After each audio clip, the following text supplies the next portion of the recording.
Les récents événements survenus à Madagascar s'apparentent à un remake de ceux de 2009. L'unité militaire qui s'est ralliée au mouvement de contestation généralisée à Madagascar annonce avoir pris le pouvoir. Les militaires ont fait cette annonce le 13 octobre devant le palais présidentiel du centre d'Antananarivo, juste après un vote de l'Assemblée nationale destituant le chef de l'État qui, selon des rumeurs, a quitté le pays. Le colonel Michael Randrianirina, à la tête de la CAPSAT, cette unité militaire qui avait joué un rôle majeur dans le coup d'État de 2009 devant le palais présidentiel, a fait d'autres annonces, dont celle des dissolutions de la Haute Cour constitutionnelle et du Sénat, la suspension de la Constitution, la mise en place d'un comité composé d'officiers venant de l'armée, de la gendarmerie, de la police nationale devant assurer le travail de la présidence et la mise sur pied dans quelques jours d'un gouvernement civil. L'Assemblée nationale, qui n'est pas concernée par ces dissolutions, est appelée à continuer son travail. De son côté, la présidence a dénoncé une tentative de coup d'État et assuré qu'Andry Rajoelina demeurait pleinement en fonction. Au total, 130 des 163 députés, soit plus de la majorité des 2/3 requises, ont voté en faveur de la destitution du chef de l'État.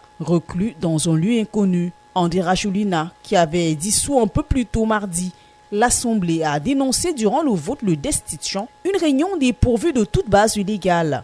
Il ne compte pas baisser les bras et assure avoir au programme plusieurs visites officielles prévues chez les pays amis, membres de la SADC, l'Organisation de coopération d'Afrique australe. La Grande Île, pour rappel, connaît depuis le 25 septembre des manifestations initiées par le collectif Gen Z et déclenchées par des pénuries d'eau et d'électricité. L'île a une longue histoire de soulèvement populaire suivie par la mise en place de gouvernements militaires de transition contestés aujourd'hui dans la rue.